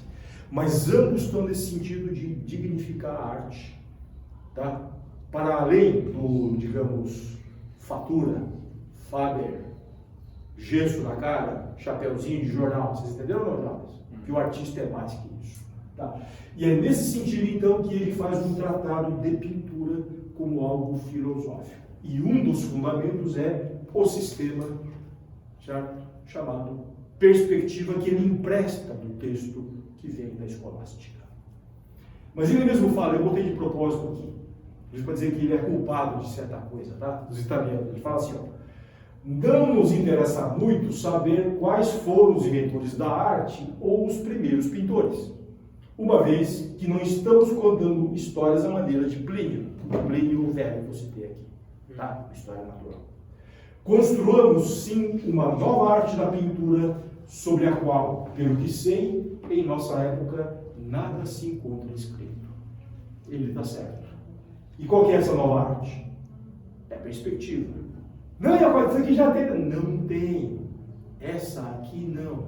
Essa, com essa geometria, com ponto de fuga, com a distância do observador, que dá a regra de medida da distância, e a ênfase do Alberti e desses perspectivistas e do algoritmo atual, não é o ângulo, é a distância. Então muda o que a gente chama de papo, né? Polar e... é isso, né?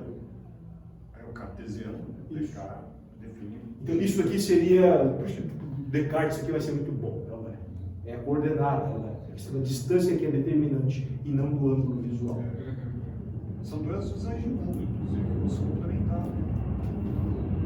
Eles permitem a reprodução do som. Então, jovens, o Alberti, ele vai enobrecer, vocês entenderam, jovens? Então, aqui é onde, digamos assim, a filosofia escolástica da perspectiva, certo? E também do conceito abstrato, se junta com, eu chamo, o pó, certo? O pó da fábrica. O pó do gesso, do afresco, o pigmento, vocês entendem? O suor, tá? E é nessa mescla que vai se formular isso, que é a grande arte da difusão disso.